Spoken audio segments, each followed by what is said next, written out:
Hi there, my name is Alex Mullarky and this is an extract from my book, The Sky Beneath the Stone. This is from chapter 2. There was a hole in the wall. A hole that had never been there before. Ivy felt a prickling sensation travel up her neck and behind her ears. Then Grendel's eyes fixed on something through the hole, and he barked, which made her jump.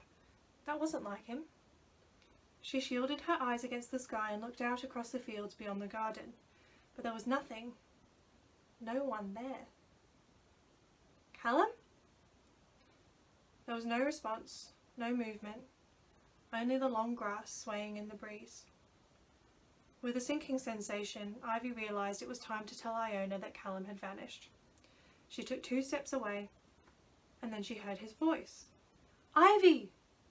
It sounded distant and desperate. Ivy! Callum? She wheeled around. He was nowhere in sight. Ivy! Came his voice again, and Grendel barked twice at the hole in the wall. Her brow creasing in confusion, Ivy knelt down to Grendel's level and looked through the opening.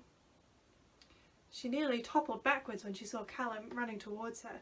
He was sprinting across the field towards the garden, toiling up the slope but still running as fast as she'd ever seen him.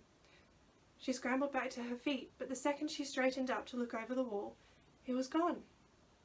Ivy, here! Callum yelled frantically. The sound was coming from the hole in the wall. She dropped to her knees again, peering through the gap between the stones, and though her mind rebelled against what she saw, there he was in the field again. There was something wrong about the colours of the sky and the fells in the distance. Callum was running for his life, tripping and stumbling and shaking his head. Are you okay? She shouted. He was still 100 metres away at least. He drew nearer and her stomach dropped as she realised that he was engulfed in a swarm of small birds. They were darting around him and pecking at his clothes and hair, doing everything they could to get in his way.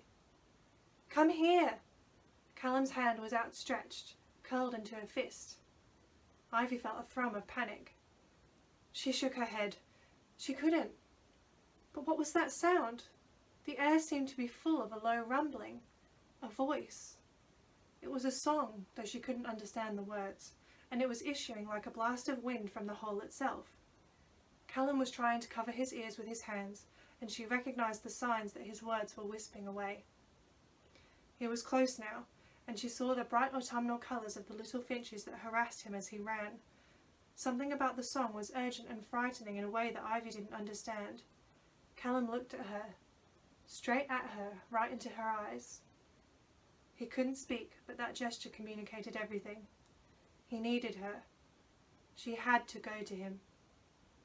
She straightened up again, preparing herself to jump over the wall and run to his aid, but he wasn't there. She dropped back down, shaking her head, and there he was. Through the wall. Not in the field on the other side of it. In a different place entirely.